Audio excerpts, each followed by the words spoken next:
Physics physics में पहले chapter का नाम क्या है?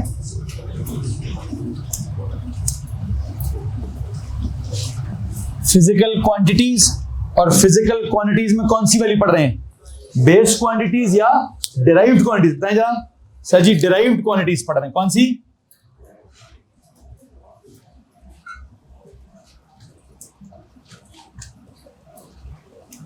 डिराइव्ड क्वांटिटीज के साथ क्या कॉन्सेप्ट डेवलप करने की कोशिश की है हमने? क्या होता है इनका जी? सर जी डिराइव्ड क्वांटिटीज का मसला यह है कि वो सेल्फ एक्सप्लेनेटरी नहीं होती हैं। उन्हें क्या करना पड़ता है? उन्हें एक्सप्लेन करने के लिए क्या करना होगा? सर जी कोई ना कोई फार्मूला बनाना होगा। क्या बनाना होगा? उनको एक्सप्लेन करने के लिए। बल्कि पहले इस तरह से नहीं, हम कहेंगे सर जी डिराइव्ड क्वांटिटीज का मीनिंग क्या है? derived from base quantities formed by combining base quantities, either multiplying or dividing base quantities that develops क्या? a particular formula. okay, तो derived quantities का क्या होता है सर जी? derived quantities का एक फॉर्मूला होता है। अब किसी भी derived quantity का जो फॉर्मूला है यार वो बनाएंगे कैसे? किस कॉन्सेप्ट को इस्तेमाल करके फॉर्मूला बनाएंगे? कॉन्सेप्ट ऑफ प्रोपोर्शनैलिटी को इस्तेमाल करके हम फॉर्मूला बनाएंगे।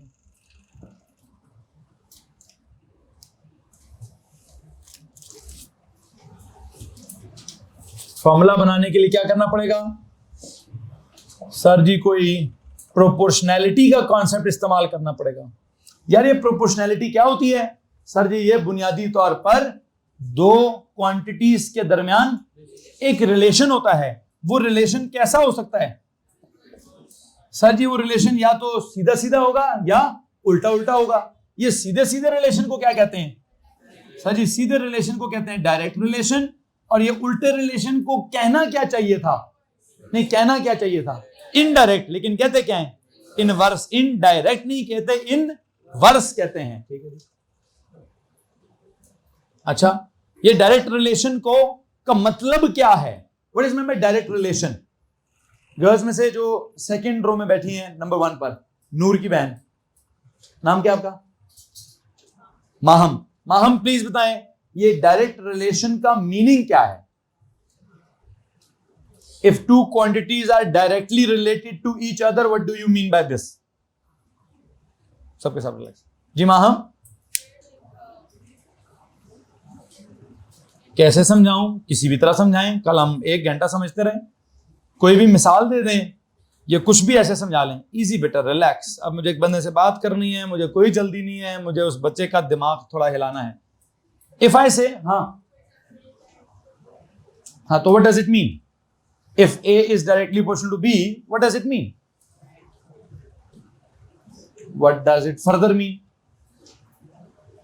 दे आर डायरेक्टली रिलेटेड। तो इसका मतलब क्या है कि ए को जो होगा तो बी को क्या होगा?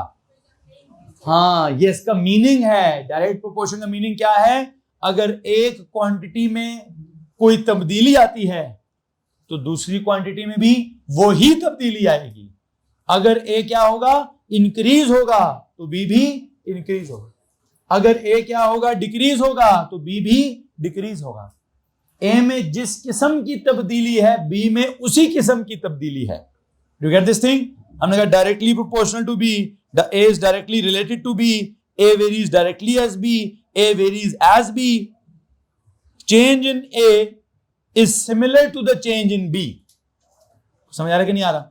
If A increases then B will also increase. If A decreases, then B will also decrease. Whatever happens to A will also happen to B. This proportion, this relation is known as क्या? It is known as directly proportional. And इसको symbolize कैसे करते हैं? आपके बिल्कुल साथ, माहम के बिल्कुल साथ। आपका नाम क्या है? लाइबा। लाइबा आप बताएं इस डायरेक्ट प्रोपोर्शनैलिटी का सिंबल क्या होता है? कैसे लिखते, कैसे हैं इसको? लिखू कैसे? If there are two quantities A and B, if they are directly proportional to each other, how should I write this? नहीं, इसको सिंबल्स में कैसे लिखें? इसको मैथ्स में कैसे लिखते हैं? वो क्या? कैसे? हाथों से करो, करो ऐसे। ठीक है जी। एक कोई मछली सी बना लो जी, कोई छोटी सी फिश बना लो, this is like a is क्या, डायरेक्टली प्रोपोर्शनल टू बी। इसको मसला इस बात से जी, एनीवन? आगे चलें जनाब, अब चलते हैं इनवर्स प्रोपोर्शन के मीनिंग की तरफ। इसका मीनिंग बॉयज में से जो भाई आप आखिरी बैठे हो जी, आपका नाम क्या है? हाँ नुफेल, नुफेल आप समझाओ जी, ये इनवर्स प्रोपोर्शन का पहले तो मीनिंग बताओ। If two quantities are inversely proportional to each other, what does it mean? If A increases then B, हाँ सर जी, जो ए को होगा ना बी को उसका उल्टा होगा। अगर ए ज्यादा होगा तो बी कम होगा, अगर ए कम हुआ तो बी ज्यादा होगा। और इसके लिए सिंबल्स क्या होते हैं बेटा, आप बताओ। नाम क्या आपका? बिलाल, बिलाल बिलाल बिलाल, आप बताओ क्या होगा? हाँ सिंबल तो वही है, लेकिन लिखने का तरीका आमने सामने नहीं है, बल्कि लिखने का तरीका उल्टा कर दिया। वैसे इस उल्टे को प्योर मैथ्स में क्या कहते हैं? सबर, हाँ जी, रेसिप्रोकल कहते हैं। क्या कहते हैं जी? इसको प्योर मैथ्स में रेसिप्रोकल कहते हैं, ठीक है। और लेकिन इसको हम फिजिक्स में क्या कहते हैं? इनवर्स। क्या कहते हैं जी? उल्टा कर दिया, इनवर्स हो गया। किसी को मसला इस बात से? एनीवन? ये हमारा कल का लेक्चर था। मैं यहां से आगे जाने की कोशिश करूंगा। यहां से आगे जाने के लिए आई थिंक मैं आपको प्रोपोर्शनैलिटी का मीनिंग भी सिखा चुका हूं, प्रोपोर्शनैलिटी का सिंबल क्या है वो भी बता चुका हूं, ठीक है।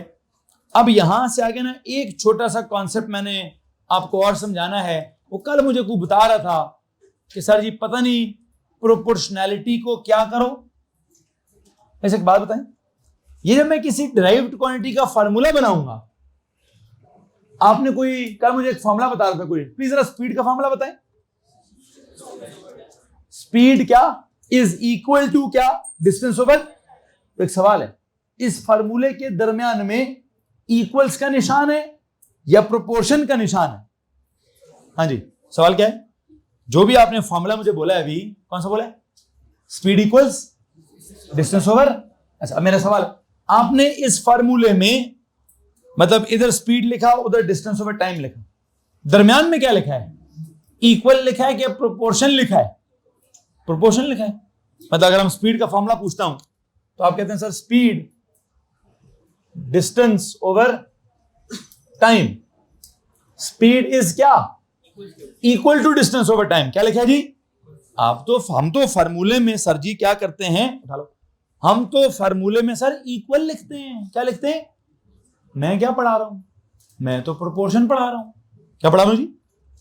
तो मुझे यह भी सिखाना है कि प्रोपोर्शन को या प्रोपोर्शनैलिटी को इक्वालिटी में कन्वर्ट कैसे करते हैं। पहले तो ये समझाना है क्या प्रोपोर्शनैलिटी और इक्वालिटी सेम चीजें हैं? Not exactly. क्यों? अगर मैं कह दूं A equals B, what does it mean? फिर तो उस चीज ही है कोई ना, फिर तो दो चीजें ही ना हुई। अगर मैंने A और B के दरमियान में क्या लगा दिया कभी? इक्वल, तो उसका मतलब क्या होगा? A इज इक्वल टू क्या? B, what does it mean? Sir ji ये these are not two quantities, these are क्या? They must be one quantity, दोनों ही अगर एग्जैक्टली। लेकिन अभी मैं क्या कह रहा हूं? अभी मैंने कहा है A is proportional to B, which means sir A is some other quantity, B is some other quantity. However, these two quantities have some relation with each other, and that relation in this case is क्या? Direct relation, and in this case क्या? Inverse relation. Direct relation की examples हमने कल कुछ की थी, inverse relation की examples भी हमने कल कुछ की थी। अब असल जो आर्ट रह गया है, एक मैथ्स रह गई है कि मुझे ना प्रोपोर्शनैलिटी को क्या करना चाहिए था या क्या करना चाहिए। अल्टीमेटली मुझे प्रोपोर्शनैलिटी को इक्वालिटी में कन्वर्ट करना चाहिए। किसको मसला है? और अगर मैं प्रोपोर्शनैलिटी को इक्वालिटी में कन्वर्ट करना चाहता हूं तो कोई तो तरीका होगा, कोई तो मैथ्स होगी। ये मैथ्स किसी ने सुनी है जी? कल मुझे बता रहा था। कौन बता रहा था? गर्ल्स में से कोई बता रहा था कल मुझे? नहीं? चलें, आप बताना चाहते हैं? हाँ, वो कहते हैं सर जी अगर आप प्रोपोर्शनैलिटी के साइन को इक्वालिटी के साइन में कन्वर्ट करना चाहते हैं, है एक तरीका, है एक मैथमेटिकल तरीका। पढ़ा होगा आपने कहीं ना कहीं, D1 तो नहीं, D2 में शायद, D2 में कहीं ना कहीं ये कॉन्सेप्ट आता है कि आप क्या करें, whenever the sign of proportionality is converted into the sign of equality, there appears a constant k. याद आ रहा है? किस किस को याद आ गया?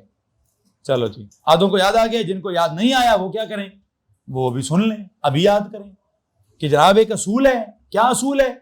प्रोपोर्शनैलिटी के निशान को इक्वालिटी के निशान में कन्वर्ट किया जा सकता है, या जब भी कन्वर्ट किया जाता है तो क्या होता है, क्या होता है सर, एक कांस्टेंट भी आ जाता है।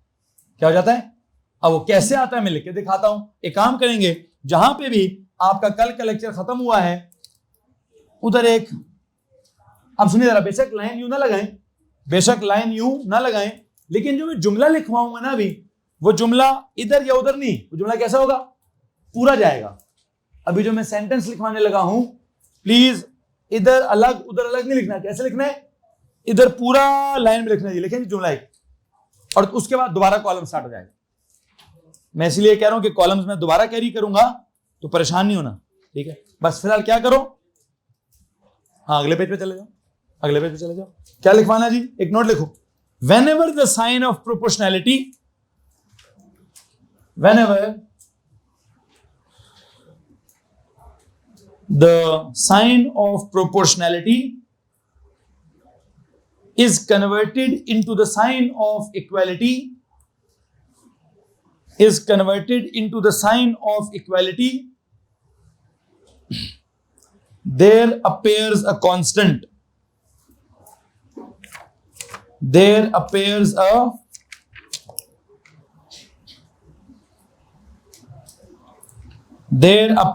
constant. Whenever the sign of proportionality is converted into the sign of equality, whenever the sign of proportionality is converted into the sign of equality, there appears a constant, क्या bracket में लिखें, k. There appears a constant, क्या जी, k, small k, not capital K, small k. That is known as, इसका नाम क्या होता है? Constant of proportionality. इसका मैथमेटिकल नाम क्या है? इसको मैथ्स में क्या कहते हैं? कांस्टेंट ऑफ प्रोपोर्शनैलिटी कहते हैं। क्या कहते हैं जी? कांस्टेंट ऑफ प्रोपोर्शनैलिटी कहते हैं, कांस्टेंट ऑफ प्रोपोर्शनैलिटी कहते हैं। यहां तक किसी को मसला है जी? एनीवन? अच्छा, अब इसका मतलब क्या था? पता है इसका मतलब क्या है? ये देखें जरा, ये लिखा है A, ये लिखा है प्रोपोर्शनल टू, ये लिखा है B। अब मैं क्या करने लगा हूं, मैं इस प्रोपोर्शनैलिटी के निशान को, किस किस को नहीं नजर आ रहा है, उधर चला जाता हूं।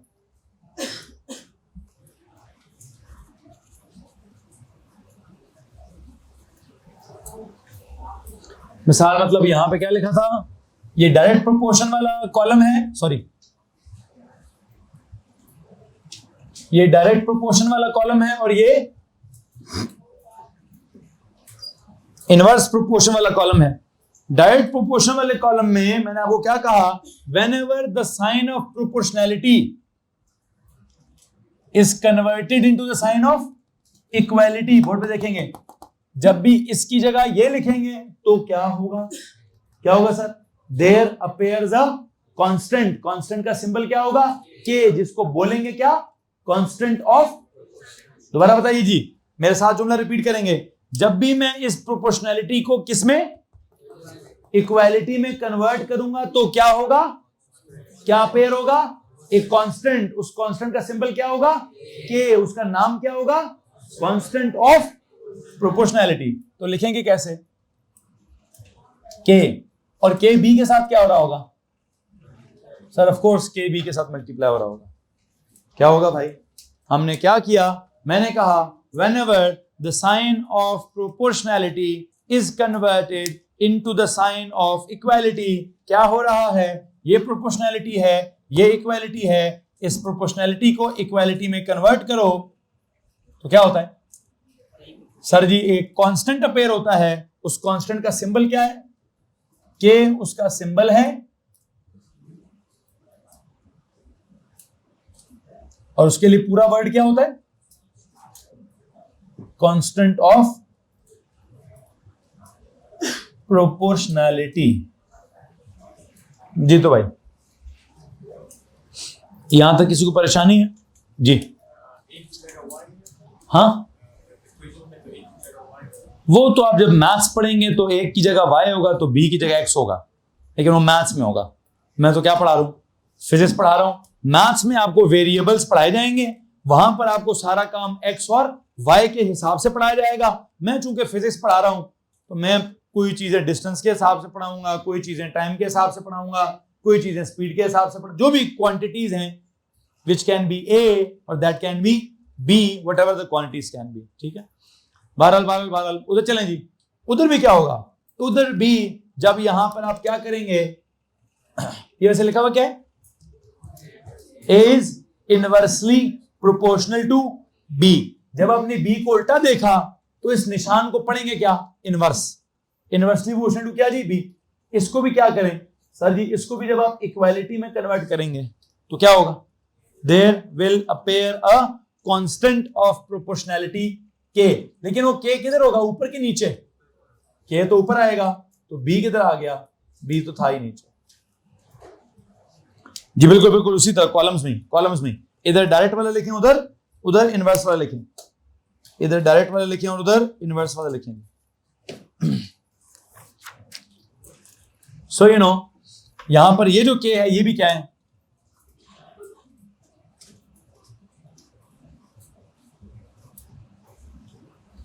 this is that constant of proportionality। Hello जी, this is the constant of proportionality।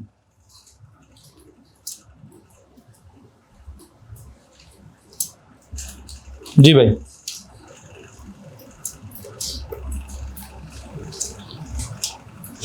ये तो हमारे पास जो बुनियादी कॉन्सेप्ट है किस चीज का, डायरेक्ट प्रोपोर्शन का और इनवर्स प्रोपोर्शन का, वो कंप्लीट हो गया है।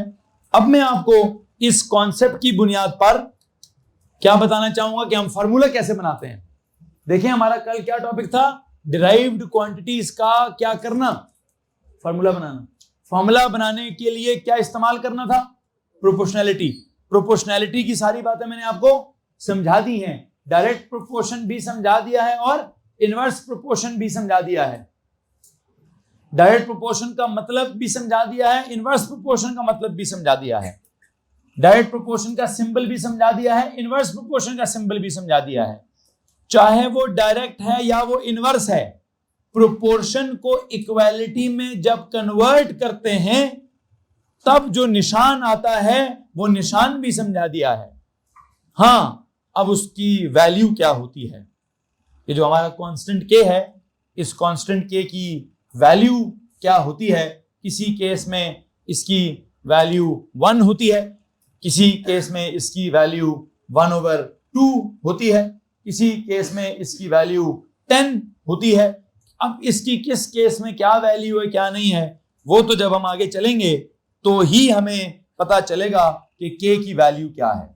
बहरहाल मैं भी K के बारे में कोई और कमेंट नहीं देना चाहता सिवाय मैथमेटिकल कमेंट के। मैथमेटिकल कमेंट क्या था कि प्रोपोर्शनैलिटी का सिंबल और इक्वालिटी का symbol are kind of different.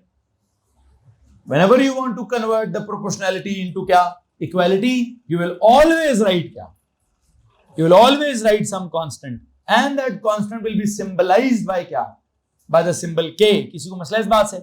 Now what will be the value of K, what will be the value of the meaning of K, मैं अभी इसको नहीं समझाना चाहता। The value या the meaning of K will be different in what different cases।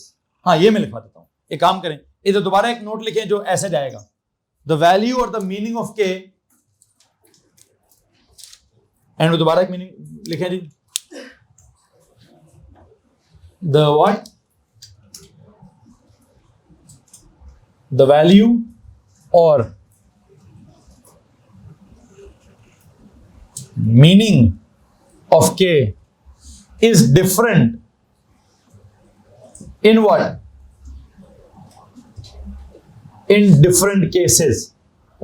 ये लो जी, the value or the meaning of k is different in different cases.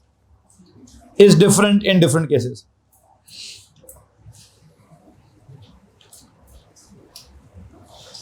अब किस किस केस में k की क्या क्या वैल्यू है, आई थिंक इस बात को मुझे क्या करना चाहिए, इस बात को मुझे नेक्स्ट किसी लेक्चर में ही डिस्कस करना चाहिए कि किस